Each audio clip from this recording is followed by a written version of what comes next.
فاروقی صاحب، اسی لیے میں کہتا ہوں کہ دین کا فہم بہت ضروری ہے، اور یہ اللہ کی عطا ہوتی ہے، نہ یہ کتابیں پڑھنے سے آتا ہے، نہ کسی کی شاگردی کرنے سے آتا ہے،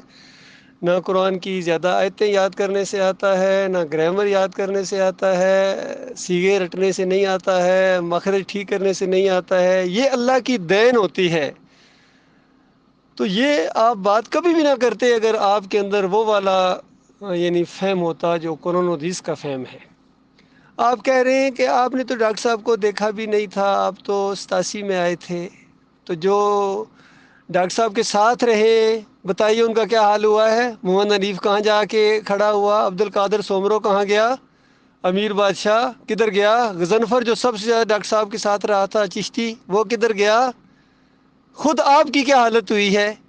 ایمان خالص کی کوئی پرواہ ہی نہیں آپ کو۔ ڈاکٹر صاحب کو دیکھا تھا، اور بھی ہیں کتنے کہتے ہیں ہم تو ڈاکٹر صاحب کے ہاتھوں کے کھیلے ہوئے ہیں، کوئی کہتے ہیں ہم ان کی گود میں بیٹھے تھے۔ اور گود میں بیٹھنے سے کچھ نہیں ہوتا ہے، وہ دعوت اٹھاؤ جو ڈاکٹر عثمانی رحمۃ اللہ علیہ نے اٹھائی تھی، پھر پتہ چلے گا دین کیا ہوتا ہے، فہم کیا ہوتا ہے، ایمان کیا ہوتا ہے، ہجرت کیا ہوتی ہے، قتال کیا ہوتا ہے، دین غلبہ کس طرح پکڑے گا، پھر پتہ چلے گا ایمان کیا ہے، کون اس کے اوپر قائم رہتا ہے، کون پیچھے ہٹ جاتا ہے،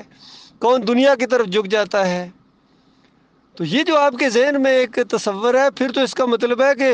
آپ نے تو نبی علیہ السلام کو بھی کوئی نہیں دیکھا، آپ تو دین اختیار ہی نہیں کر سکتے، صحابہ کرام کو بھی آپ نے کوئی نہیں دیکھا۔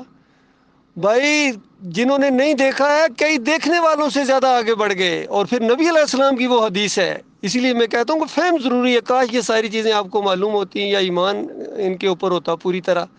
نبی علیہ السلام نے فرمایا پہنچاؤ میری بات، ہو سکتا ہے جس تک پہنچاؤ وہ تم سے زیادہ عمل کرنے والا ہو اس کے اوپر۔ تو یہ انداز ہے اس بات کا۔ ڈاکٹر صاحب نے ایک دعوت اٹھائی ہے توحید کی، اور ہو سکتا ہے 100 سال بعد 200 سال بعد ایسے ایسے جالے اٹھے اسی دعوت کو لے کر اٹھنے والے، جو اس دعوت کو اور آگے اٹھائیں گے۔ باقی یہ جو آپ کے اندر یہ چیز ہے، یہ ایک اور علامہ صاحب ہے وہ بھی اسی طرح کی بات کرتے ہیں، اور خود 3-4 شرک کے اندر مبتلا ہو گئے، اور اکثر وہ مجھے کہتے ہیں کہ آپ نے تو ڈاکٹر صاحب کو دیکھا ہی نہیں، آپ تو ڈاکٹر صاحب کی وفات کے 2 مہینے بعد ایمان میں آئے تھے،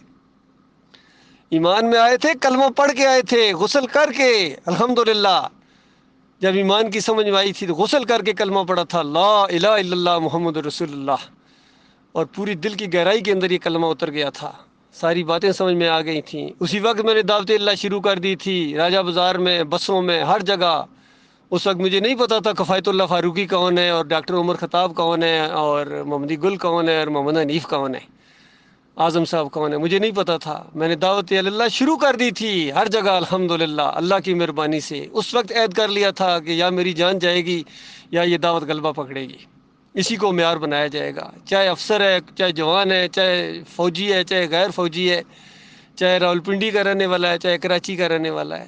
وہ اس کے بعد مجھے پتا چلا تھا کہ یہ جماعت بھی موجود ہے، اب تو کفایت اللہ فاروقی صاحب بھی یہاں کے ناظم ہیں، اور یہ ساری چیزیں ہیں۔ اس کے بعد کیسا ہمارا وقت آپس میں گزرا، کبھی آپ نے مجھے پیچھے ہٹتے دیکھا تھا؟ بتائیے ذرا، کسی موقع پر مجھے پیچھے ہٹتے دیکھا ہو؟ باقی آپ سب لوگ ہٹے ہیں، اب لوگ ہٹے ہیں اس سے، سجدہ تعظیمی کا شرک ان کے اندر ہے۔ آج دن تک آپ کے منہ سے میں نے نہیں سنا کہ محمد حنیف شرک پر مرا ہے، مشرکوں کے مرا ہے۔ آپ کے اندر وہ جوش ہی نہیں ہے ایمان کا، وہ چیز ابھی بھی وقت نہیں آیا، بالکل ابھی انتہائی بوڑھے ہو گئے ہیں، لیکن وہ جو ایمان کا ایک جوش ہوتا ہے، وہ جو ایک فیصلہ ہوتا ہے،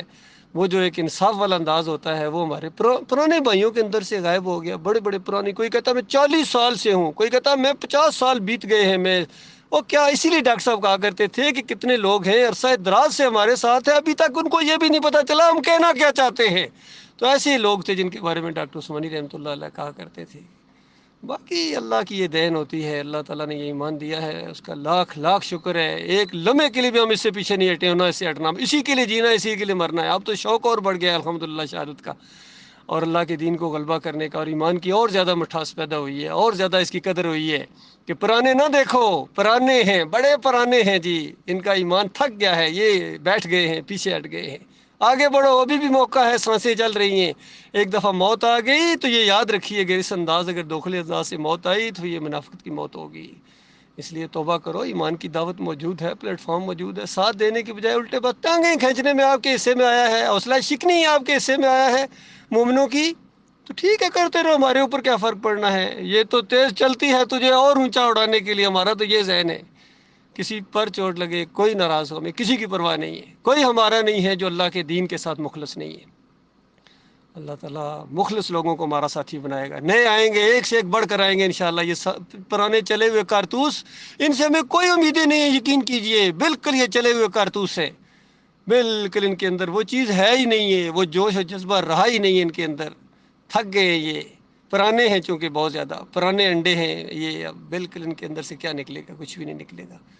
اللہ تعالیٰ ہمیں مخلص ساتھی عطا فرمائے گا، جن کے دلوں کے اندر اللہ کا وقار ہے، اللہ کی عزت ہے،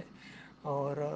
ہمارے دلوں میں اللہ تعالیٰ ایسے مخلص مومنوں کی عزت پیدا کرے، اور ان کے دلوں میں ہماری عزت پیدا کرے مالک، اور ایسے اعمال کی توفیق عطا فرمائے مالک جو اپنی رضا کا ذریعہ بنا دے۔